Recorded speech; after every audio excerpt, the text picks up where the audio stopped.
Australia truly is a lucky country. And I grew up, I don't know about you guys, but I grew up being told over and over again by parents and teachers and everyone around me saying that Australia is a lucky country. We don't know how lucky we are. And when it comes to fishing, I tend to think that was probably pretty correct. I certainly didn't appreciate it. As a younger man, I didn't appreciate just how good as anglers in Australia we really have it.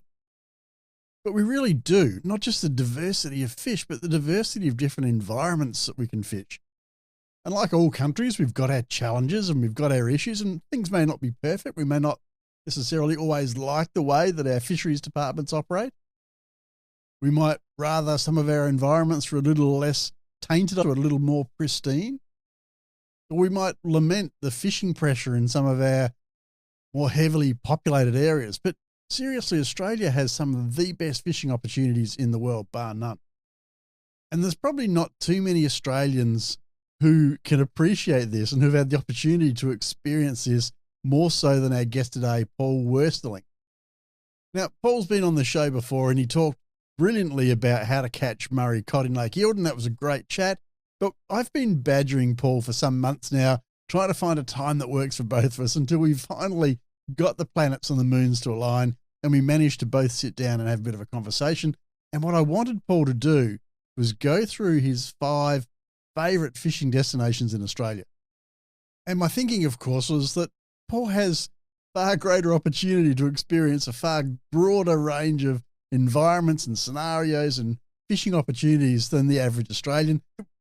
I figured it'd be really interesting to find out which ones of those, one of those many hundreds or thousands of opportunities that Paul's experienced, which of those are his absolute favourite. Now, I was thinking through my lens, of course, really interesting for me and for ALF listeners to know what Paul's greatest fishing experiences are. But from Paul's perspective, that's a pretty tough call, isn't it? Even for me, who's had far less opportunity than what Paul has, it's still pretty tricky to try and nail down what your 5 favourite opportunities are, your 5 favourite fishing experiences.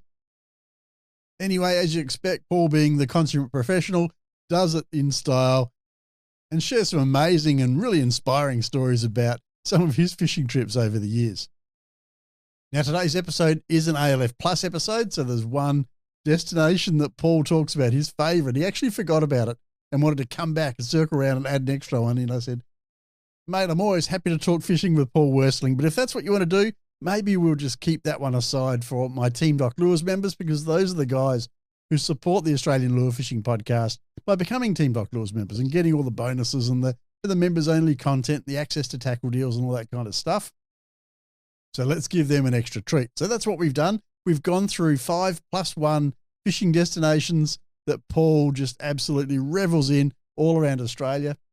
And it's a bit of a deviation from the style of podcast that I normally do. We normally talk about species and locations and get right down into the specifics about how to catch a fish at a particular location. Today's more about inspiration. And spoiler alert here, I want to paraphrase something that Paul said towards the end of this interview that really holds true and that I want you to think about as you're going through listening to the entirety of the interview. I probably won't be as eloquent as Paul, but essentially what he said in a nutshell was, there are all these amazing opportunities out there for Australian anglers. Just go out there and give them a go. If you really want to do something, make it a priority, make it happen, because you only get one life. It's not a rehearsal. And as I said, we've got so many fantastic, brilliant, amazing opportunities here that people in other parts of the world just do not have when it comes to fishing. And it would certainly be a shame to let life pass you by without achieving some of those goals and experiencing some of those experiences. So now I'm starting to sound a little bit like my grandfather. So it's probably time that we kick off the intro music and get into the interview and get Paul on the microphone and talk about his favourite fishing destinations around Australia.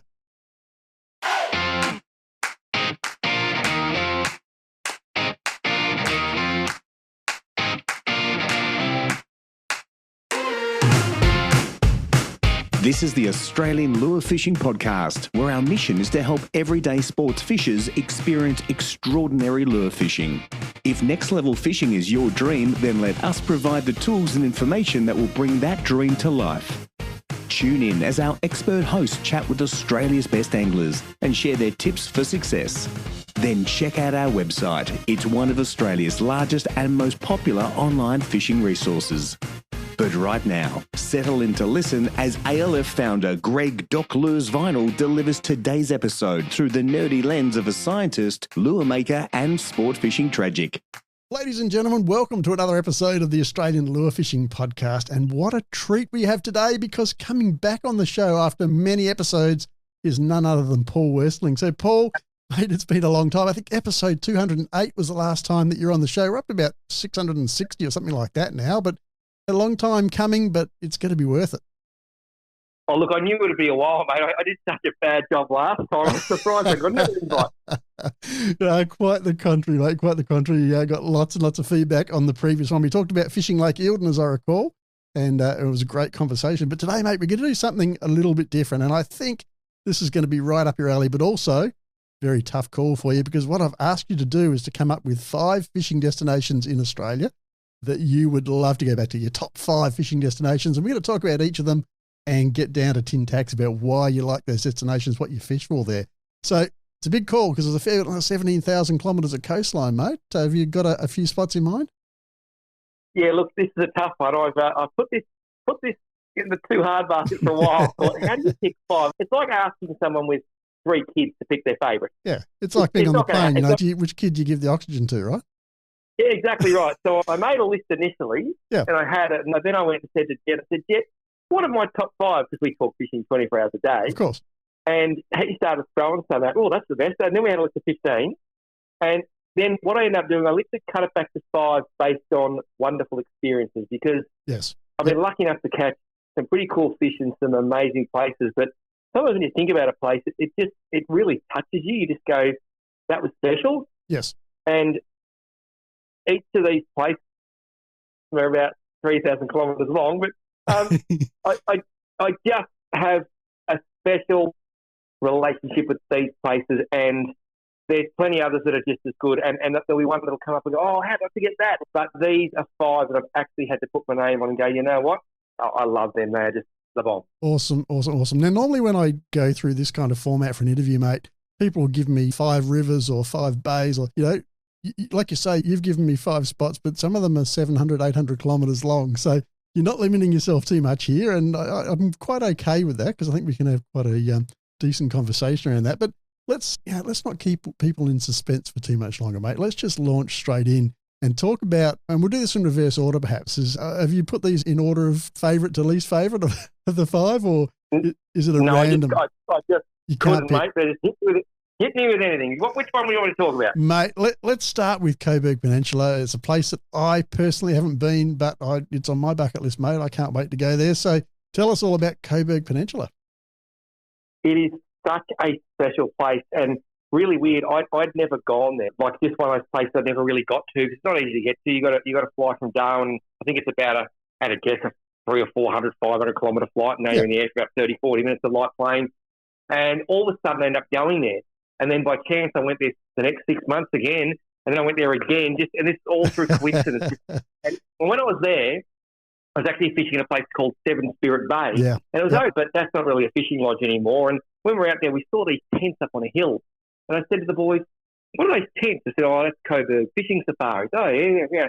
Anyways, it turned out they invited me up there about a year later. And these tents in the hill become one of my favourite places in the world. It was just the most beautiful, relaxed atmosphere. You're literally camping in nice modern tents. Yeah. When you're in the shower, you're literally looking out over the ocean as you have your shower. Even the toilet has the best view in the world. You sit there doing what you got to do, and you can look out at the ocean. Fantastic. The food is just a smorgasbord. They cook beautiful casseroles and meats in underground little ovens, and then you get like seafood night, and it's just like divine. Pulling crayfish and pulling these beautiful big oysters about the size of your hand off the rocks and eating them when you're there. Mud crabs, just ridiculous mud crabs, like off the chart. And then the fishing is just next level, but it's almost like you're on Gilligan's Island.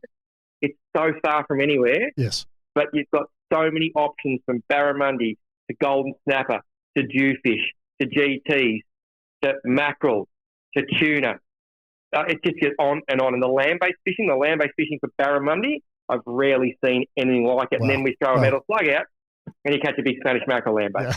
Tough life, mate. And as I recall, I had a chat with Hugh Gaines a fair while back, and we talked about golden snapper in that part of the world. So we might give them a little bit of a miss because they've been covered on the show before. But, if you were to go up there for a fishing trip, give us a bit of a rundown. What time of year would you go up there? What species would you like to target? What's the prime sort of opportunity? I mean, there's so many, but what's the prime opportunity that you'd love to go back for?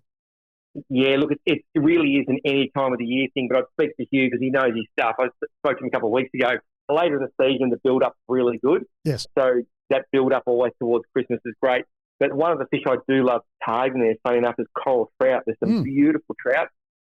And the lure that is absolutely deadly, like we just snagged so many trout, more than bait fishing, is the old squidgy prawn, 110 mil in white. No way. It was off its shop. Like, it got to the point it was actually funny. We just could not stop catching coral trout. No matter where we went, we put the squidgy prawn over the big jig head, just bounced off the bottom as we drifted. The trout, and I love eating coral trout. That's the fish I missed earlier I didn't talk about. Yep. And then, of course, you're getting your big golden snapper as you do it. Then you're catching, I caught a beautiful black jewfish on the same plastic. It was just so reliable. And then you put a light of jigger on, come inshore, and you're catching barramundi on the same plastic again. Yeah. So Yep. if I was going there, I'd be taking a lot of bags of 110 mil white squidgy prawns with a paddle tail. And the other little lure that absolutely dominated there, it was a real fluke. Or they used to make, don't make anymore. Storm Gamoku made a jig called a rocker. Okay. A 20-gram rocker, silver. You couldn't put it down without catching big gold snapper. It was uncanny. Now, is a slow pitch flutter style jig? Is that the rocker, or have I got my wires crossed?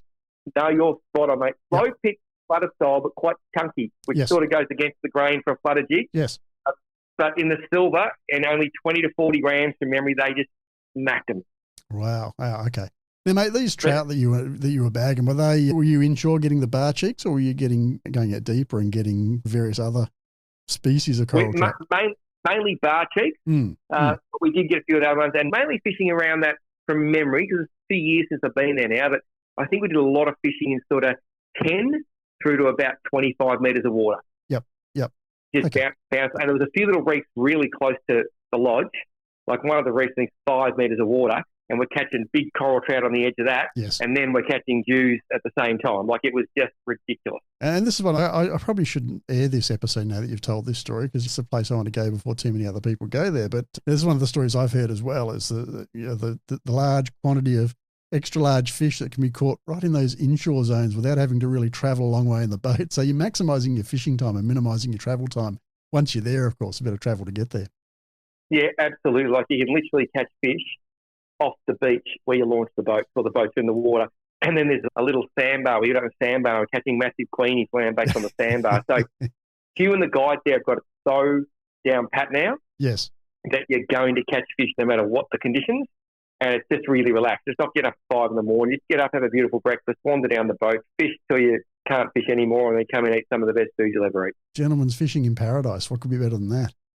Oh, I love it. Now tell me, mate, I know when I spoke to Hugh about the golden snapper, for those that don't know golden snapper, you might recognise them as being finger mark over on the East Coast.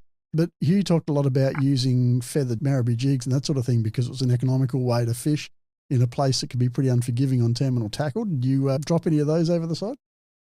I actually didn't drop it what I call a marabou jig when I was there, but I have to say, if you told me I was only ever allowed to use one lure for the rest of my life to catch every fish I like catching, it would be a white bucktail marabou jig. Yes, yep.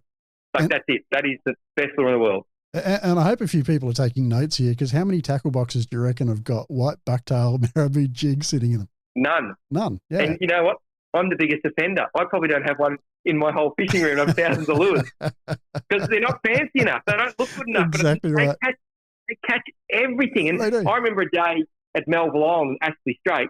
I remember a day there where we were dropping bucktail jigs, and in the end, the closest thing we had that resembled a fly. So we put them in our fly rod. We were casting them. We were catching golden snapper. Yep. Every time it hit the bottom for hours and hours on white bucktail jigs. Yep. But as you say, they're not fancy, they're not expensive, and nobody carries them, but they're absolutely deadly. Absolutely. Best lure. If I had one lure, that's it. Yep.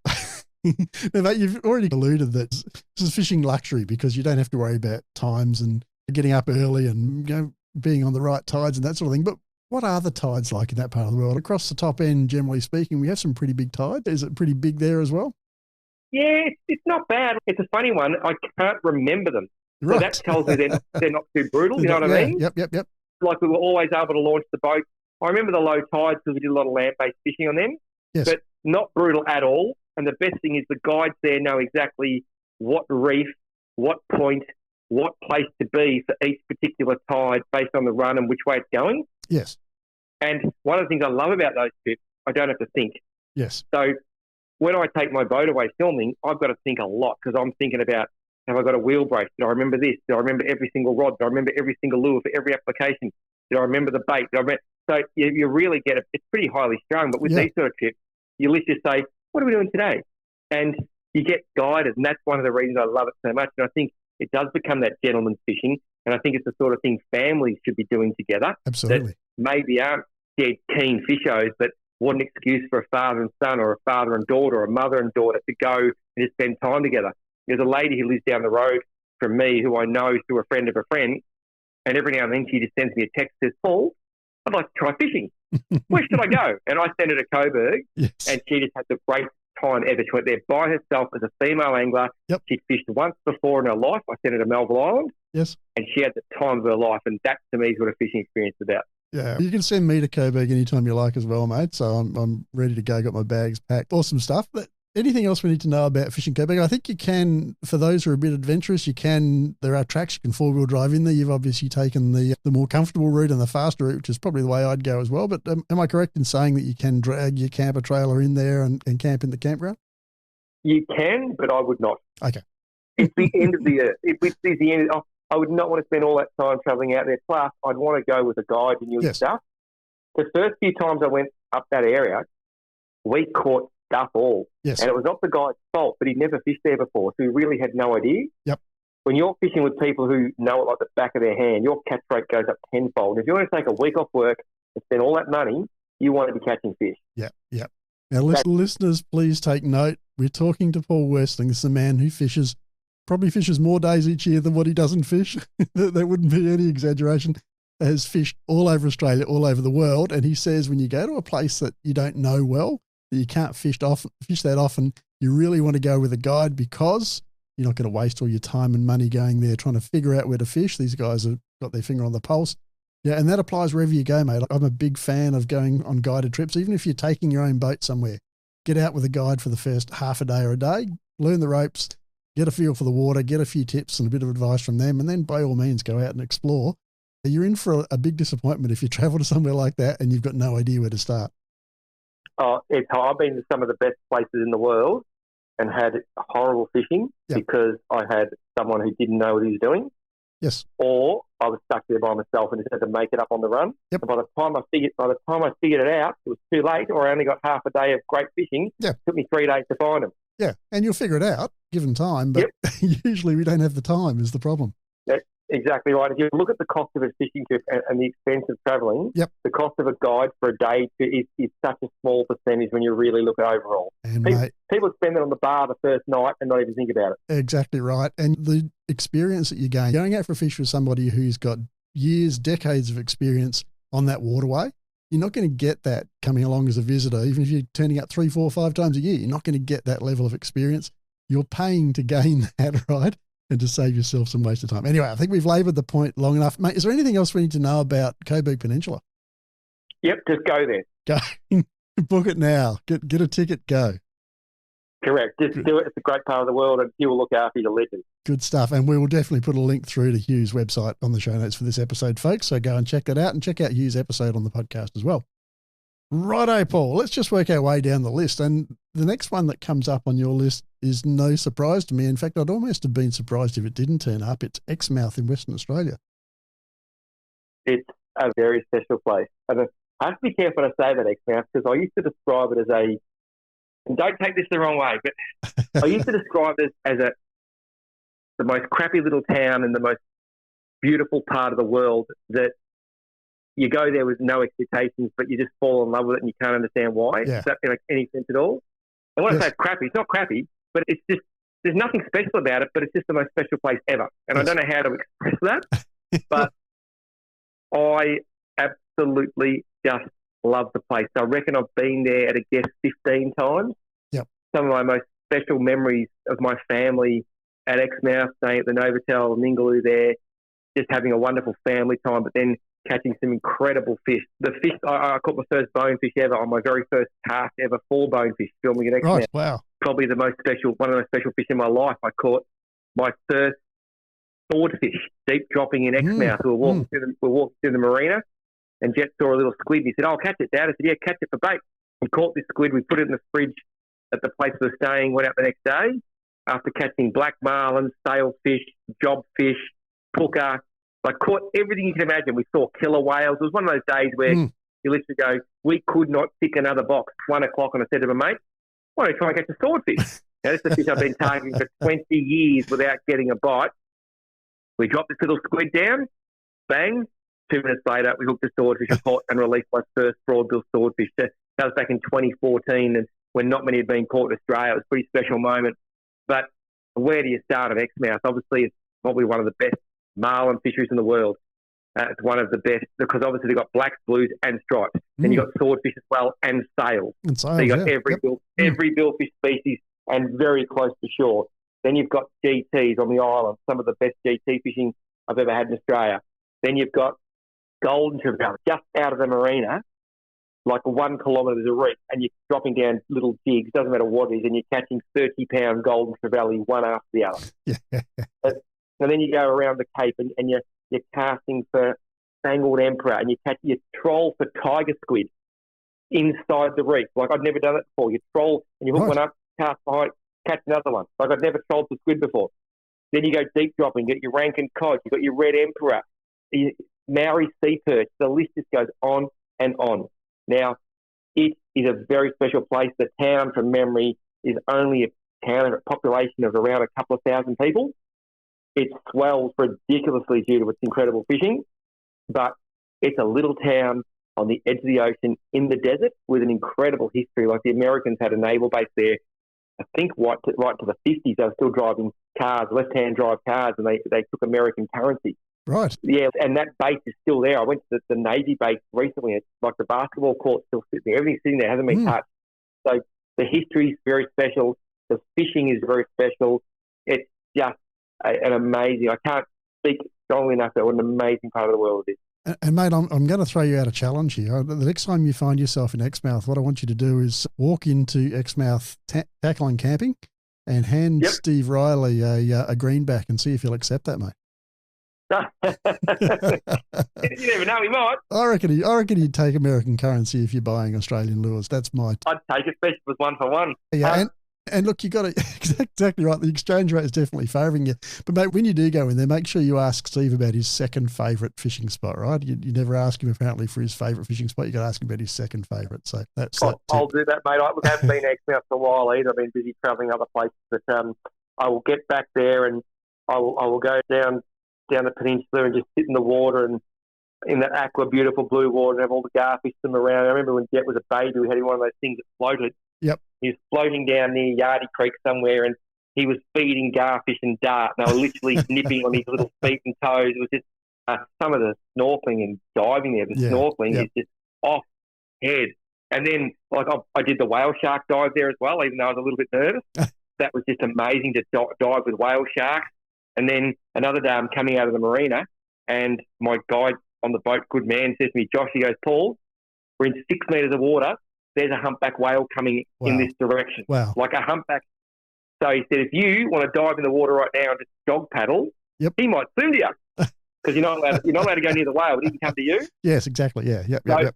He threw me a mast. I jumped off the front of the boat and I started just doing little doggy paddles. Yep. And eventually this humpback in 6 metres of water swam right over me, looked at me, and just kept going. Yeah. No offence, mate, but I'm pretty confident you don't look like a krill or a squid or anything like that. Maybe a very large squid. Giant squid. Yeah, awesome times at Exmouth. Time of year, it's a place that can be pretty brutal during the summer months. Have you been there in the heat of summer, or do you prefer to go there during the cooler months? I I managed to miss the heat of summer. They keep trying to invite me there in December, January when it's 50 degrees. Yeah. It was so hot one year that my mate had a swimming pool. They went up to the servo and bought 30 bags of ice and put it in the swimming pool for kids to get in it. Like 50 degrees, that the roads are melting. Yes, so that's your best time of year for blue marlin and that sort of thing. Yep. I've had most of my success there and most of my good fishing trips in sort of March, April, May. It's a really nice time of year. The weather's more consistent. It's easy to deal with. But look, I've been there that many times. I've covered probably most months other than December, January, and it's always got something to offer. Like when one thing's not firing, something else is. It's just, you can even, if you ask the locals, you can even go for a drive down the peninsula and there is rocks on the side of the road. Like I'm talking, you can pull up the car, walk 50 metres, and there's teeth from dinosaur megalodon sharks just buried in the rocks right on the side of the road. Wow. It's crazy. It's just got so much to offer. Amazing. And look, I had a chat with Benny Svensson a while back as well, and he told me all sorts of stories about mangrove jack down there along the peninsula as well. Even the estuary systems fire. The estuary systems are amazing. Really good jacks. One of those things, jacks are hard to catch. You've got to know how to find them. Yep. But really good jacks, incredible crabs in those systems as well. And rumour has it, I think it's 95% confirmed, that a sailfish was once cooked inside the marina. Wow. That's pretty crazy. Not too many marinas around the world where you could say that's happened. No, and the sail fishing in the Gulf, I'm pretty sure that's later in the year. I've done that as well with Josh. That's just unbelievable. Like pods of sails just smashing bait, pretty much hand feeding them one after the other. Yeah. Yep. And the tuna there too, like big yellowfin they get when they're blue marlin fishing. We trolled some lures past one of the rigs outside the zones. Obviously, you can't get too close to them. And the water just lit up green. Like an acre of green dolphin fish just comes straight out from under the rig. You want to have some fun fishing, it's a great place to go. It's a special place, there's no doubt about it. And look, I went a little while back, went through a whole bunch of top flight anglers and asked them the question, where's your favourite fishing spot in Australia? And I have to say that I reckon it was about 8 out of 10 that I asked all said Exmouth was up there amongst the top 2 or 3. Yeah, it was, as I say, no surprise to me to see it on your list, mate. Yeah, I'll give it the big tick of approval for sure. I just can't wait to get back. All right. So, mate, we're going to move on to your third choice now, and we're going to the opposite side of the country now. In fact, we're going diagonally across the country and heading down to the east coast of Tasmania, and you've nominated the St Helens area through to Eaglehawk Neck. And once again, reasonably long stretch of coastline there, plenty of options there. Why is that on your list? Look, I was cheating a bit when I picked the hot, because there was about 5 places in Tassie I wanted to pick, to be honest. Yes. And I just went, no, I'm just going to be cheeky and go St Helens, which is at the top of the east coast, all the way down to Eaglehawk at the bottom. Yes. Is very, I keep saying special, it's not like Bruce McAvaney. I was there 24 hours ago. I've just flown home from St Helens. Yes. And to give you an idea of my last couple of weeks, I have not slept. I need a break. I've been doing, we've been sword fishing. There's a sword comp on there at the moment, and at a guess, I think there's been about 30 swordfish to 250 kilos tagged in the last 10 days out of St Helens. Yep. Boats have hooked 4 swordfish in a day, which is unbelievable. A lot of hooks getting pulled. That's the nature of the beast. Yep. But so we've been out sword fishing. We've been deep dropping, catching big pink ling to about 4-5 feet long. In dropping baits in 599 metres of water electrics, catching big blue-eye trevally, which are one of my favourite eating fish in the world. Yes. Doing all this during the day. You can troll for bluefin tuna. There's a place out of St Helens called Merrick's. The reef would be 1.5 kilometres from the boat ramp. It often holds southern bluefin tuna to 120 kilos in big numbers. Yep. So Jet and I fish it.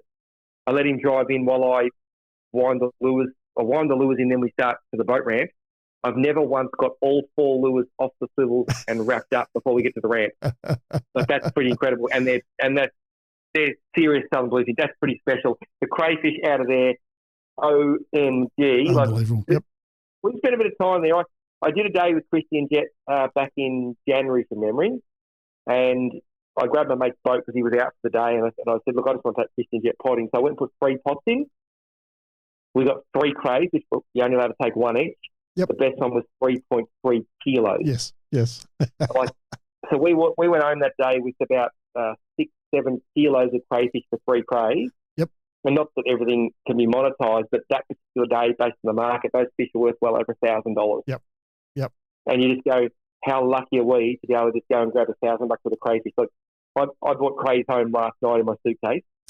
I had more crayfish than I could eat in Tasmania. I brought home blue grenadiers. That's one of my favourite fish to eat as well, which we've caught. Ocean perch, ling, trevally, flathead, crays, and at the moment the prawns are running in the bay there. You have to continually count because you're allowed 50 prawns per person. Yes. And I was scooping 8 at a time in my dip net. Wow. So it doesn't take long to get your limit. Get your limit, yeah. What prawns are they? Greasy backs, bananas? What are they? They're the real spiky ones that taste nice. That narrows it down. I should find out because I have no idea what they are. But the biggest one we got was 20 centimetres. So they're fair size. Yeah, good sized prawns. Yeah. Yeah, good sized prawns. You sure that wasn't a juvenile crayfish? No, well, we call them crayfish when because we spotlight them on the surface and we chase them down with the boat and we dab at them. Yes. And yeah, we call it. There's a crayfish. You get a big one, but they're on at the moment, and it's just so much fun on the run out tide. As many as you want to catch, you got to be careful. They do live really well, so you can scoop them up, do a quick count, throw some back, not a problem. But we ate Tony. I actually felt like Bubba Gump from Forrest Gump. We had sauté shrimp, cooked shrimp, vegan shrimp, shrimp pie.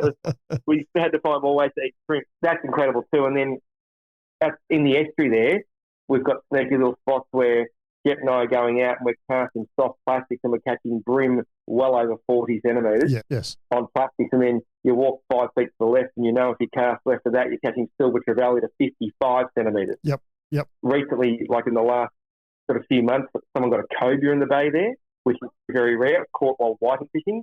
The King George whiting in the bay there, they're huge. There's lots of them. They're huge. They're starting to catch some snapper there as well now. They had lots of kingfish in the bay there this Christmas, and they're getting bigger and bigger. So the fishery's just getting better and better. And then I was catching trout. Half an hour later, we just got up the Georges River and catch some beautiful trout. Jeff and I found a stretch of river. Never fished it. Knocked on the door and said, "Look, would you mind if we go in your paddock?" And the guy said, "Oh, good to see you, Paul." I said, "Oh, it's nice to know who I am. I might get a good introduction." Yeah. He said, "Look, as long as you ask, we're happy for you to come any time." And we fished a stretch of river we've never been in our life. Probably 2 hours, we saw 60 and caught 15 nice trout just spinning with little 5 centimetre Apollo floating lures. Yep. It's the sort of place I could easily go and catch a swordfish in the morning and then go and catch a brown trout in the afternoon the same day. Yep. It is next level. Definitely very special, the east coast of Tasmania, and so many options there. But one of the things that I've always felt is an option that I've never heard of anyone exploiting it. So tell me if you have. But I reckon down around that tessellated pavement area at Eaglehawk Neck there'd have to be land-based tuna opportunities there. The bluefin come right in close to the rocks. I'm sure they could be taken off the shore.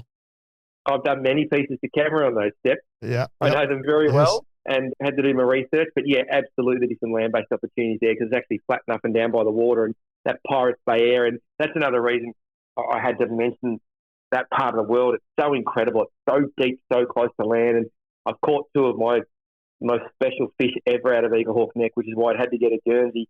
A few years ago, I flew down for the weekend and we trolled with Lockie Nichols, and I caught a southern bluefin tuna 50 metres from the rocks that ended up pulling us 14 miles to sea. I fought it for 4 hours on 37 kilo. I released that fish. I don't like calling the weight of my own fish, but everyone who's seen a photo of it reckons it's over 160 kilos easily. Wow. Its eye was 4 inches across. Absolute truck. Nearly killed me on 37 kilos. And it took one of the most famous lures of all time when it comes to Tassie tuna. That's the old JB Blue Dog. Yes. It ate it and was so, just out of the blue. And wow, that fish, as I said, nearly killed me. And then about a year later, or maybe 2 years, I had my good friend Nick Stanzik over from America. He's one of the best swordfish in the world. He's caught over 1,000. I went fishing with him in Florida and he taught me how to catch swordfish. I then went to Exmouth and I caught one. I said, I need to repay the favour. I need to take you sword fishing. And we literally had a day. We went with Lockie Nichols again, fished out of Eaglehawk Neck. First drop, he got a southern bluefin tuna in 600 metres of water, about 35 kilos. Second drop, we hooked a sword. We pumped it to the top. Fish fell off, which happens with swords. And he said, my shoulder's just so sore, Paul. I've had a shoulder reco. I can't wind anymore. We dropped down again. We got the bite straight away. And I said, Nick, come on. He goes, I can't wind, Paul. You need to take it. 5 hours and 20 minutes later, I landed Swordzilla. Probably, and I spoke to Leo Miller about it last week. I don't know Leo Miller, but he was the man who pioneered sword fishing off the Tasmanian coast. Yes. He found the fish, did all the hard yards. Yes. Leo confirmed what I thought. He's seen the footage. He's seen the fish. He thinks the biggest swordfish ever caught in Australian waters. Wow. It was a truck. It was just next level. It was probably my greatest angling achievement ever. I get night off and laugh, had we put a gaff in it and weighed it, there'd probably be a statue at the Eagle Hawk Neck boat ramp of that fish because it was so big. But we were on a scientific sat tagging mission, and that was our goal. So I chose to put a satellite tag in it. Yes. And the best thing about that is I know that fish lived for 157 days and swam to the Bass Canyon up off Lake's entrance. So I know that fish after 5 hours and 20 meters, 5 hours and 20 minutes actually released and lived, which is so nice to know. That's pretty good, isn't it? Yeah, it's always a nice thing to be able to confirm that a fish has made it after you've put it through that amount of time fighting for its life. Yeah, absolutely. And that fish, and swordfish don't have a great recovery rate, but we do know that, and I've caught 3 swordfish off St Helens in 3 drops. Yes. Which is another, like April 12, 2016. I celebrated the anniversary a couple of days ago. One of the greatest days filming ever. And the first fish we sat tagged, the second fish we tried to release, it didn't release, floated up a couple of times. We tried for an hour. Yep. After an hour, we decided to keep that fish because it wasn't going to live. Yes. Then the next fish we sat tagged because it looked good. Of the fish that have been sat tagged, 78% survive. So it's such a great thing that if a fish does die, retain it. It's really good eating. It's a beautiful fish to eat. Yes. But if you think the fish is in a healthy condition, you know through science that 78% of them are going to survive. So that gives me a pretty warm feeling knowing the case. They're good odds, aren't they? Really good odds. They are good. One other fish that I haven't mentioned about Tassie, from St Helens to the Eagle Hawk, fish is a great part of the world, is the striped trumpeter. Yes, I was waiting for that one to come up. They are such special fish. I've been lucky enough to catch them off Flinders Island back in the day. I've been to Flinders Island about 15 times, going down there for the weekend catching striped trumpeter. There's all sorts of places. Jet and I found a little place about 80 k's north of St Helens last time we were down there, and we went and caught striped trumpeter on little metal jigs, like 80-gram slow-pitch jigs. Yep. And it was just the best day. We did a 182-kilometre round trip in the boat that day. Wow. Yep. But we found some virgin ground. We just backed ourselves with relief shading, found some little lumps at the right depth, took a guy, Garbo Wall, knew what he was doing, he'd done it before. Yep. And we just dominated, had the best day ever, apart from my back after being smashed for 182 k's. But striped trumpeter are a very special fish, not endemic to Tasmania. They catch them off Victoria and New South Wales, but they are technically a Tassie fish. Yep. Yeah, and they don't suffer from barotrauma, so you can let them go, which is great. They look pretty. They're just unique. They eat pretty well too, if you want to keep one. Oh, they eat really good. And obviously there's a lot of arguments about this. Like the big debate in Tassie is what's better, blue eye or striped trumpeter. Yep. Now, I'd go blue eye every day of the week over stripey, over probably every other fish. Right. But I get pretty fussy and I go through stages. Yeah, look, it's subjective, but the old blue eyes have made striped trumpeter I'm not going to whinge about. All I know that everything that comes out of that water down there tastes damn good. Unbelievable. Yep. Now, Paul, I'm going to take you back to Eagle Hawk Neck because you and I are kindred spirits in a way. When you talk about big fish out of Eagle Hawk Neck, I spent some time down in Tassie myself, and one of my personal best fish, in fact, my PB yellowfin tuna came out of Eagle Hawk Neck around Hippolyte Rocks there. And it came after, and if Mark Bandage is listening to the show, I know he does listen, he and I were out in a little flat-bottom bass punt on a glassy, calm day chasing albacore on 8-kilo gear. And, oh my God. And I managed to snag a 36-kilo yellowfin tuna, which dragged us 15 k's out to sea in this bass punt. Took 5.5 hours to get this fish onto the boat. So that is very painful. I was sore for days. I had a bruised abdomen from the butt of the rod. I had cramps in the biceps and I had a smile from one ear to the other. But, mate, not in the same league as your swordfish or your big bluefin, but it just seems to be a place where miracles happen in fishing. It's just a special place. It is where special things happen. I just caught 136-kilo swordfish down a jet ski. Yeah. Like nothing would surprise me. And it's only, I think it's, correct me if I'm wrong, I think it's only 12 nautical miles from Pirate Bay. Yep. We're on the shelf at St Helens the other day, catching swordfish. When I say catching them, the hook pulled out of one after half an hour. We nearly cried. Yep. I ran into the shelf at 32 knots. It took me 26 minutes to go from the continental shelf to the boat ramp. Yes. Yep. That's not even fair. At Lake's entrance, they're taking 3 to 4 hours sometimes to drive in from the shelf because it's 120 k's. Yes. It's and that's what I love. I love the fact that everything's close. The fishing's great. One of the favourite things me and Jet do there, we've got a few little flatty holes we found. We bottom bash for tiger flathead, sand flathead. Yes. Yep, we pick up a couple of gummies. Between 8 and 15 kilos on our flatty gear while we're doing it. Yep. You're back at the ramp in 4 hours with a nice bag of flatty fillets, gummy fillets, and you sit on the deck, have a nice barbecue and a drink. What could be better than that? Yep. No, not much could be better than that, mate. Yeah. I think you got it nailed. Now, rumour has it, mate, every time I've tried to get you on the other end of the line for this interview, mate, you seem to have been down in Tassie. You're not defecting, are you? You're not moving down there? I think I might defect, eh? Yeah. It's weird. If you'd have told me 25 years ago that I would want to spend as much time in Tassie as I do, yep, I would have told you crazy. Yep. But I've got to tell you, it's an incredible part of the world. Yes. Yes. I come home last night. When I left, I was actually a bit sad without being rude. Like, it's just, the people are beautiful. People, I tell you, this is the best way to explain the people down in St. Helens. They almost sit there hoping something's going to go wrong with you, because then they can help you. Yeah. They'd literally see you pulling your boat out of the boat and think, well, I hope I falls off because then I can go help him. Yeah. Like, they're just too bloody nice. I've got a mate down there. It's a true story, right? I've got a mate who goes down the beach. We've got a surf beach down the road. And he takes his little car and his dog's down on his quad, on his Polaris. And as he goes over the hill, there's someone stuck in their car. Yep. He pulls them out with his car and literally rescues them from their car getting ruined. And then they say, I'll give you $50. No, I don't want any money. I said, tell you what, here's my address. Pop past on the way home. I'll give you crayfish. And he gives, thanks for letting you pull your car out. Yep. He gives something for helping them. Yep.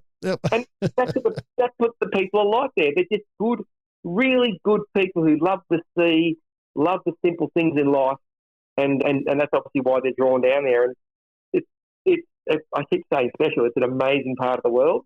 Yep. And I just love being around it and around the people and around what it has to offer fishing wise, because it's just, you got to love those little fishing villages. Yep. They're just yep.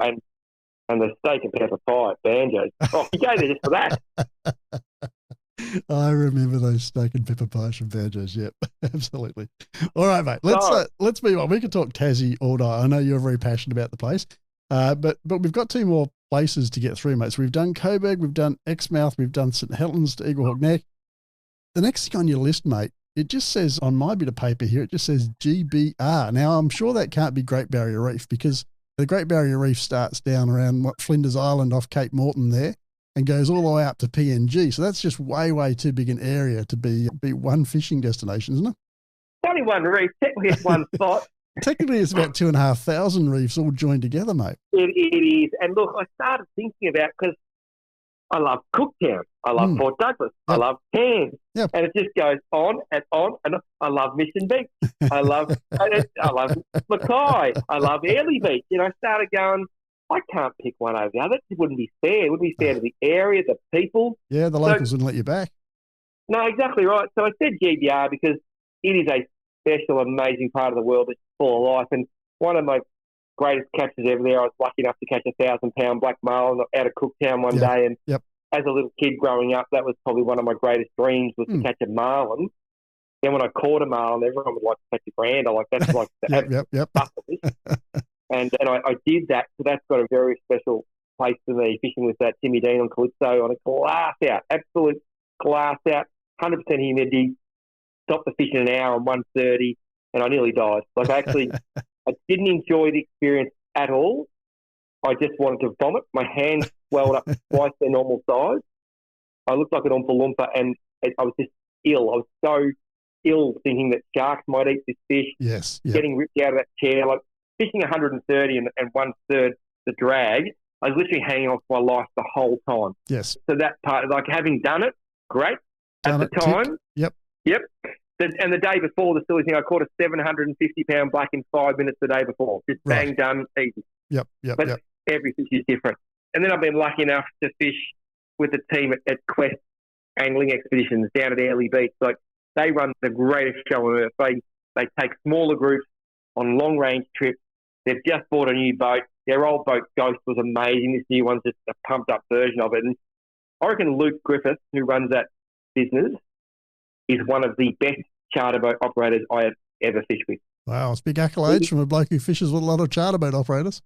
He is just the next. And I've fished a lot of good ones. And there's a lot of, this guy just He put in the hard yards, like thousands of days at sea, learning his craft. He knows about stuff I don't even understand. And he's got spots that he fishes like once a year because he knows if he fishes them more than once, the sharks might discover that the fish are there. Yes. Yep. So even though he knows they're good, he's got spots he'll only take his dad one day a year. Yep. Spots he'll only take a special client one day. But he's got that many spots it doesn't matter because he just goes to the next one. But I've caught some red emperor with that, man, that's blown my mind. I've caught so many incredible fish, GTs, coral trout. It sounds a bit same, but if you want to go with someone who knows their craft, West Angling Expeditions Luke is an absolute gun. And it's one of the trips like Coburg I often recommend to people because it's very family oriented. When I say family, a couple of mates who like going fishing together or a couple of girls who want to try something different or just it doesn't have to be hardcore to still be amazing. And they do trips out to Flinders Reef and all sorts of places. And Early Beach is the cool part of the world to go and hang out. That's pretty special too, I reckon. I love that. And those big nannies they get there, man, they pull. Yep, they certainly do. They certainly do. And look, at Early, you've got, not just the road, but it's nearly 100K run out to the reef from Early, isn't it? You've got to have a decent lump of a boat and some reasonable weather to get out there. But you've also got all the islands to fish as well. And they're pretty good too. And the more people fish them, the more we're learning about it. And one of the interesting things about Luke, I did a trip to Flinders with him years ago. We filmed it. And I don't know how many 100Ks to see. It was a long way. And we caught just as many fish on the way home, 50Ks from Hamilton Island. Yes. Yep. Because he knows the water so well that he's got so many good spots. You don't have to go to the ends of the earth to catch fish. Now, what style of fishing are you typically doing when you go out with Luke, mate? Are you trolling? Are you casting over the reef flats? Are you dropping jigs? I mean, typically, you can do all of them, aren't you? But I think you've just summed it up. Yep. So I love to have a bit of troll for some Spanish mackerel. Then I love casting some poppers for them, which is always fun if they're thick. Oh, yeah. Then we'll move into the edge of the reef and cast plastic poppers for coral trout. Then we'll go and get those pressure points and catch big GTs and stuff. Yep. And then once we've done all that, depending on where we are, we'll quite often do a day literally just fishing 40, 50 metres of water for reds, using metal jigs, using plastic, using a bit of bait sometimes, whatever's easy. And we just pick the weather every day with what's going to give us our best option. His missus caught her first black marlin fishing with me just behind Hamilton Island. Nice. And 9 months, this is the true story, 9 months later, they had their little boy and she called it Billy. And I am not the father. Christy was there, but that's a true story. I love it. It was obviously a celebration that evening for that marlin. So, look, we can only assume. rumor and speculation have it that there was a celebration that evening. But fantastic stuff, mate. Like you say, out of Early, so many options, inshore and offshore, islands, reefs, bommies, wonky holes, you name it. It's just it's on for young and old. There's always somewhere to fish. Yeah, and that's the thing too. Even if it's rough, you can hide somewhere. I'm not even going to waste people's time by telling them all about it because it's pretty much everyone knows. It's just amazing. The fishing's incredible. I've fished at Bly Reef. It's probably as far north as I've been. Okay. Which is a fair way north. I remember flying in there. I think I've fished most sections of it, but I've probably, for all the days I've done out on the reef, let's say I've done a couple hundred. Yep. I've probably not even scratched 1% of 1% of 1% of 1% of it. Yep. So that's why it's exciting. I remember having a conversation with Damon Olsen, formerly from Nomad or from Nomad Tackle, but formerly from Nomad Sport Fishing Charters. And he said the same thing. He fished the reef for decades and he's seen a lot of it, but there's a lot he still hasn't seen. It's interesting you mentioned Damon because I did a few trips with him. I remember catching big dogtooth tuna on poppers and trolling deep diving lures on 130-pound braid. And one of the best fish I caught on that trip, we caught so many fish, I wanted to do something different. So we literally cast a popper over the edge of the reef without hooks on it. Yep. We got a dino trout to follow it, and then I cast a fly at the dino trout. And I caught it. Yep. And we switched him off the popper onto a black fly, and I caught a dino trout on fly. Nice. And my boy's pretty hard to impress because I'm his dad. Yep. And your dad's in it, and he looked at that photo only a couple of days ago and said, "Dad, this is impressive." Yeah. that fish on fly. He said, "I rate that, Dad." I said, "Oh, good, thanks, mate." Yeah. Respect reestablished. Yeah, I appreciate it. And head Maori wrasse. Oh, yes. Obviously, you're not targeting them, but you're catching them by mistake on jigs on the edge of the reef. And they're eating your GT poppers and they're the size of dining room tables. And I've had plenty of 50 GT days out on the reef. One of the coolest things, I was actually on a super yacht out of Airlie Beach for a mate's birthday. Bugger, yeah. Yep. Yeah, he invited me up and we went out and we were all swimming and diving and drinking. And we said, I'd really like to go for a fish. And I was like, oh, why don't we just sit in the spa here and have a drink? So we jumped in the tender, me, Christian, my mate's wife, and I reckon we went 20 metres, and I said to her, look, it's going to be hard to stand up, so we'll just get this Explode pop-up. I'll cast out the back, you just sit there, and this is what I want you to do. And I just was showing the motion of popping it as we trolled along. Yep. We went a metre, and I reckon a 35-kilo GT ate it. Yep. And I caught this fish. Like, it was just stupid to think that we weren't even really fishing. I was just showing how it worked. Yes. And we were only going for half an hour in a little inflatable boat. Yeah. And then we literally went for a dive and we caught some crayfish by hand. Yep. And we had them as a little entree that night. That's a pretty cool thing to do. We are very lucky to live in this country. I don't think we should ever forget it. Yeah, I think you're absolutely right. Hey, mate, there's so many different opportunities on the reef. And from north to south, the species vary tremendously. But if there was one thing, one standout style of fishing, one standout species for you, what would it be? Oh, have you got an easier question? Look, everybody has to go and try and catch a giant black marlin. Yep. Because there is nothing like it in the world. There is nothing like when you see a fish the size of a Volkswagen come up behind that bait, every hair on your body stands up and you are scared. Yep. There's nothing to compare. And I know it's not everyone's cup of tea, but you've got to be open-minded. They are the toughest, strongest, fastest, nastiest fish in the world. They are wrong. So everyone must do that at least once in their life. That is a must. Okay. Then, again, my boy will go, Dad, that sucks. But I love catching red emperor and big nannies in 30 to 40 metres of water on big plastic bait. I don't care what. I just love that thump when you feel that weight. Yep. Or a coral trout and you are literally buckled and it's trying to pull the rod out of your hand. That is the stuff I grew up wishing I could do one day, hoping I could do. I was doing a much crappier version of it in Victoria, catching little flathead and stuff. So I'm a bit old school and I just love that form of fishing. I just think it's so much fun. You don't know what you're going to get next. You get a great feed. You can release fish. But then I love sight casting as well. So very hard to pick one, but there's three things that people just got to do. You got it down to 3 out of about probably 1,000 different things you could do. So that's not a bad effort, mate. I did not too bad. I didn't waffle too much. I'm impressed. I'm quite impressed. All right. Anything else we need to know about GBR? So any spot you need to talk about, any experience you want to share with us before we move on to your last spot? The only thing I would suggest if you're going to go and fish it, which you should, try and do an extended trip, even if it's just 2 or 3 days. Yes. Where you sleep on the boat overnight on the reef. Yep. Because that is part of the experience. I've been like, I've probably slept on boats at sea for a year of my life, or more. But if you haven't done it, it's a special experience to actually be sitting there having dinner as the sun sets, have a glass of wine or a beer or whatever, and enjoy that moment. Have a fish at night. Yep. You can fish 24/7. Yes. I've just thought of a spot that I have to add to my list that I can't now because I've already picked 5. Oh my God! I'll let you do one extra, mate. I'll let you do one I've extra.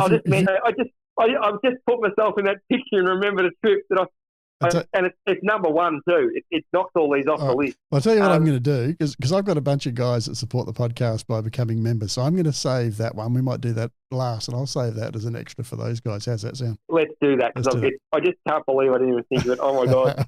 So go on an extended trip. Don't go for a week, I wouldn't think. Yep.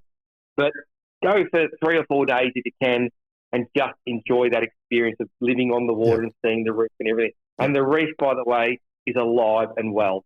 Yep. I won't go on about it, but it's alive and well. Coral sometimes looks a bit white. It's going all right.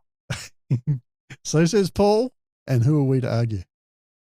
I'm only going by what the thousands of people who live on it every day tell me who have been on it for 50 years. Yep. Not by what people in a building somewhere in the middle of nowhere have probably never seen it are telling you about it. I don't want to get political, but it looks like it's going okay. Okay, cool. All right. Let's not get political because we'll end up getting lynched in one way or the other. No, I'm not into that. There's no winning on that argument. But let's move over to, once again, we're going to do a diagonal right across the country because your fifth spot on the list here is southwest Western Australia, mate. Is that Margaret River calling? Probably a bit south of that. Further south, yep. I have a little bit of dyslexia when it comes to location, so excuse me if I get confused. And I've travelled that much that I forget place I've been, and I don't mean that in a smart way. But I wish I had your problems. I was with someone recently, and I literally said to them, "I've never been to X. I really wouldn't mind going there one day." And this person said to me, "You're an idiot. I picked you up from the airport in X 3 years ago when you went." And I didn't. But the trouble is, when you're working, you're not thinking about the journey. You're only thinking about the destination. Yes. So if you're going to Bunbury, you might not realise that you landed in. I've got to think of the place out, Dunsborough, because it's just grab a feed, get the hire car, go. Yes. Yep. And I'm not saying there's an international airport at Dunsborough, by the way. That's an example. But yeah, so you literally go. So I remember landing in Perth one night at 6 o'clock, and it's 3 hours behind Melbourne, 9 o'clock Melbourne time. Jumped in the hire car. I said, "Put it in the GPS, boys. Where are we going?" I said, "Esperance." Yep. I don't know if you're aware, but Esperance is a 7-hour drive. It's a fair way. What do you think? It's on the south coast, and as I recall, I think Perth is about the same latitude as Sydney, isn't it? Yeah, I just assumed. A couple of hours down the road. Yeah, so when the boys went to 7 hours, I won't say the words he said, but we did drive 7 hours, and well, of course we got there at 1 o'clock in the morning. Yep. Nothing's open. 4 o'clock in the morning, Melbourne time. Yep. But then half the town was waiting for us when we got there at 1 o'clock in the morning to say good day. So excited. And they wanted us to get up at 4 o'clock in the morning to go bream fishing. And I said, "Guys, this is a great story, but I wouldn't mind 5 hours, please." Yeah. So we got up at 5 o'clock that morning, but we went bream fishing. It was amazing. But then this is Esperance, the salmon run. Yep. It's a thing you've got to experience if you haven't. We were lucky enough to grab a helicopter and a pilot, and we flew up the coast. Now, the beaches at Esperance look like the Whitsundays. Yep. White sand, gin clear blue water. From memory, it's the Rechercho Archipelago or something like that. Yep. Hundreds of islands. It's stunning. And the schools of salmon that we were flying over the helicopter, some of them would have been 10 to 20 acres of salmon. Yep. Dolphins pushing them. We'd land the chopper, cast poppers, stick baits into the salmon, and every salmon was 4 to 6 kilos, and they were one after the other, as many as you could catch, and that is fun. When you've got like 11-foot, 6-kilo surf rod, 20-pound braid, and you're casting poppers and having thousands of fish trying to eat them, that is a lot of fun. Then the fish move, jump at the chopper, fly up the beach, catch them again. It was just crazy. I love how you just say, "Oh, the fish move, you just jump in the chopper." Like we've all got a chopper at our beck and call, mate, to just dart around wherever the fish might be. It was just pretty, and I know it sounds really sucky, but we were just lucky enough to have one. In saying that, the next day we couldn't get a chopper. Yeah. That day, you had to slum it that day. Yeah, I can tell you, I told you just before we went on the podcast, Jet was going fishing. Yes. Yep. He just sent me through a photo of a very large red fin, so he's going to be a very happy boy. Yep, excellent. Good stuff. Look, yeah, so the next day we went to a local beach. We drove our cars down like normal people would, and we put some baits in the water, and it was just the most beautiful day fishing. Big salmon, bait fishing, sitting back on the back of the ute, having a drink, just enjoying it for what it was. Yep. And that was just as much fun. Like, it was just so good. But on that, and I'm going to digress a little bit, if you get the chance of all the fishing I've done in the world, the best and funnest days fishing you'll ever have is heli fishing. Yes. Yep. I've been lucky enough to do it in the Territory for barra. I've done it on the salmon on the beaches there. I've done it in New Zealand for trout. I've done it. It is just the best. And don't be misled to thinking you can't afford to do it, because if you get 3 mates and you do a chopper trip for the day, it can actually be affordable. When I say affordable, it's still a bit expensive, but what experiences aren't expensive? Yeah. But you can actually do it at a price that you could save up and you could go and do it, and it is just the most fun you'll ever have standing up. The fishing, it's the only time in life, they say time and tide waits for no man. In a chopper, It does, because you can just race up an hour ahead of the tide, fish it again. Yes. Yep. It's crazy. So if you get the chance, definitely do it wherever it is, because it's just mind-blowing. But, so Esperance, big salmon. I caught some of the biggest bream ever in a lake there. I don't know what it's called. It's stunning. And then you move up the coast. I'm pretty sure we're fishing out of, I'm going to guess it was out of Bustleton. Okay. But I could be wrong. Don't quote me. And we were catching West Australian dewfish, DA dewfish, on metal jigs that were just next level. Like, I can't remember how big, but I'm guessing they were over 30 pounds. Wow. Yep. And it was one after the other. And I just remember this skipper was so good. He would literally say to me, so Paul cut the front end, and it was like a big West Coast or something, like might have been 50 feet long. Yes. And he'd say to me, I want you on this drift, stand there. And he'd place me along the boat where he believed he could put me on the biggest fish. And he was literally, because I was just filming with me and one of the guys, you two guys, he was trying to push us to a point where he was putting us directly over the fish you could see on the sounder. Like, I've never seen nothing like it in my life. That's talent. It is. Because you can get a bit of current and a bit of wind in that part of the world, a bit of swell. Oh, and a bit of swell. We were lucky. We had a glass out, and it was still pretty swelly, and we travelled a long way, and it was a big boat. Yeah. I wouldn't have liked to be there if it was anything but the day we had. I'll give you the tip on that. Yeah, the wind fetch stretches from Antarctica, doesn't it, to the coastline there. So you got to say it's got a lot of surface there to bring up a big swell. And cold. It'd be so cold. Literally, I go into the IGA, I buy some apples for the next day, and there's this kid there. Paul, I can't believe you're in town. And we're having a bit of chat. I said, "Do you like fishing?" I fish every day. I said, "Where?" It's off the Bustleton Jetty, which is the longest jetty in the Southern Hemisphere, from memory. The next day, I film with this kid on the jetty. Yep. We catch big cuttlefish, big squid, salmon to 8 pound. It was off its head. All land-based. I've got another mate there who catches big snapper off the sand.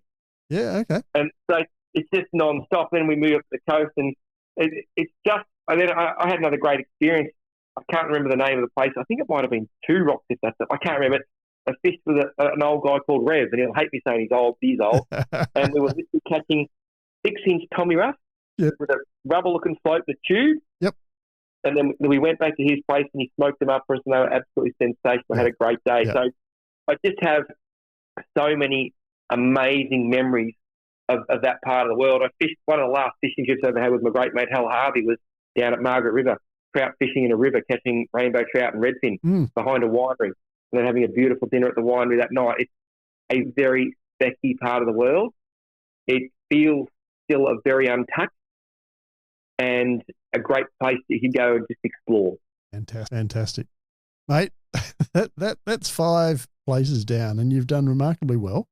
You've really given us a wonderful sort of cross-section of different fishing opportunities across Australia. Like you said a couple of times, we really should sit back and just think about what we have here in Australia and be grateful for it, because there's not too many places in the world where you have what we've got at our doorstep, and in a lot of cases untouched, or not a lot of pressure compared to other parts of the world, not a lot of pollution compared to other parts of the world. So some very special fishing spots there, mate. But you did say that you'd overlooked perhaps your favourite, your best fishing spot of all. So let's delve into that, mate, because it's not on my list, and I'm pretty curious to know where you're going to take us. So, yeah, very special part. I can't believe I forgot it, but I was lucky enough in... Well, ladies and gents, it's Greg Vinyl here, and if you're hearing this particular part of the interview, then you're obviously not a Team Doc Lures member, because otherwise you'd be listening to the extended edition in which Paul spills the beans on an extra fishing spot, his 6th Australian fishing destination. Absolutely stunning, amazing place it is too. Well, by all accounts, I haven't been there, but I tell you what, I have lived it vicariously through Paul in this episode. So if you'd like to get the extended edition of this episode, if you'd like to get the extended editions of all previous ALF episodes, if you'd like ebooks, if you'd like live streams, if you'd like tools and resources and tackle deals, then go over and check out Team Doc Lures at team.doclures.com. That's team, team.doclures.com. It'll cost you about the same as what you'd pay for a single beer at the pub once a month. But unlike that beer, your Team Doc Lures membership will give you knowledge and skills that will last you a lifetime. So go and check it out, team.doclures.com. But right now, let's get back to the conversation with Paul Wortseling. Going on, but at some stage I will definitely do it again, because it's out of this world, next level, amazing. Yep. Those are the trips that memories are made of, mate. Although you've been through now 6 destinations, in Australia in the last hour. And all of them are places where memories are made, places that you'll never forget. Blokes like you forget because you go back there over and over again and to dozens of other places as well. But for us mere mortals, these are pretty incredible places. Yeah, look, and I'll be honest with you, I'll never, ever stop just thinking how bloody lucky I have been to go and see the places I've seen, and more importantly, meet the people I've met, because quite often the place is just a place, but the people there and the friendships you make, they're what draw you back. Yep. And if I look at the people who are really special in my life, they're nearly all revolve around fishing. And some of my very best friends are literally people I didn't know from a bar or soap, invited me on a fishing trip, and we have common interests, common goals, and we just love going fishing together and love not going fishing together, just hanging out. Yeah, I think you've got to. I'm very lucky because I do it for a living, but you've got to make these opportunities yourself. And whether that's, and I always say this, and if that means that you've got to get a job one night a week delivering pizzas, or you've got to do a little investment on the side, or do Saturday mornings overtime, and just put that aside for that fishing trip. That's what life is all about. It's not about, to me, it's not about saving up and having the best car or trying to get a better house because your mate just bought a better house. For me, it's just having enough money to go and do those special things that you will never, ever forget. Yeah. It's all about those experiences, about those memories. As you say, you can't take a car or a house or even a boat with you when you go, but those memories go with you wherever you go. Yeah, I don't know why, but one thing comes to mind. For all the trips we've done, I was in Scotland once. We went there to catch salmon in the river because I thought, I've got to do that as a fisherman, catching wild salmon in Scotland. It's like a pilgrimage. Yep. And we went and did it. The fishing was tough, but I managed to catch a couple, and we travelled all this way around the world. We filmed it. It was just a big tick, and I actually felt really emotional. And I just remember having dinner in a little restaurant in Glasgow, I think it was, that night. And Jet was there. He was like 5 years old, and they let him make his own pizza. And they come out put a chef's hat on him and all the ingredients. He was like a pig in shit, literally making his own pizza. I just remember an overwhelming feeling of joy in that moment, watching my boy make his own pizza on the other side of the world after we'd made a massive call and we'd gone and just conquered these wild salmon, other fish I've always wanted to catch my whole life. And I don't know why, but that particular moment, I just felt content with life, and I just always remember it. It's pretty crazy. Awesome stuff. Now, Paul, I'm going to wrap this up now. You've been really generous with your time. I know you've got other places you've got to get to, but it's been fantastic talking to you. I want to thank you, mate, for what you've done for fishing over the years. You've been a fantastic ambassador for the sport. You're always large as life, full of energy, and you really promote fishing, not just to Australia, but Australian fishing to the world. So thank you so much for what you've done. Now, we have a habit on the show of always giving our guests the opportunity to give a shout out to any sponsors. Would you like to shout out to any of your sponsors or supporters? I know you've got thousands of them. Any in particular, though, you'd like to give a bit of a shout out to? Yeah, look, I'll mention two, and only for a special reason. When I started iFish back in 2004, which is 20 years ago, I literally was just a kid with a dream, and I went to a lot of people and waved my hand, said, look, I'm going to do this. But I didn't have any runs to the board. And two people said straight away, we'll back you. Yep. And I'm pretty sure the only two sponsors I've had for 20 years since day one, and they are Shimano Fishing Australia. Yes. They have just been unbelievable. Like they're part of my family, and I love them for it. And the other one is J.M. Gilly. Yes. Pat Levy, Billy Parsons. They're just good people who care about the industry. And they backed me when I was no one, and now that I'm still no one, they're still backing me. I've got a lot of beautiful sponsors, but for those guys to be with me on a 20-year journey and put their money where their mouth was when I had nothing to offer, that really means a lot to me. And they're good people, sell good products, so I'm very fortunate to be involved. Well, they were people that they shared your vision, but they obviously could see talent when it was before them, mate. Because you might not have had any runs on the board, but they must have seen the potential, what was to come. So. Good on them for backing you, and what a journey it's been. So, Paul, thanks once again for coming along. It's been tremendous talking to you. I always enjoy our chats. I know our listeners are going to absolutely lap this up. Some fantastic stories there to tell, and dreams. You're giving people dreams to work towards, and some really wise words there about just doing those extra little bits and pieces, whatever you have to do to make some of these things happen for yourself, make them happen, and experience some of the things that Paul has. So, mate, once again, thank you for coming on the show. I'm going to let you go now. All the very best. Tight lines, stay safe, and we'll talk to you again soon. Appreciate your time, mate. Thank you. Thanks for listening to the Australian Lure Fishing Podcast. For free show notes, downloads, tools and resources, please visit our website on doclures.com or consider supporting the show by joining Team Doc Lures to receive exclusive members-only episodes, tools and resources. But for now, tight lines and may the fish be with you.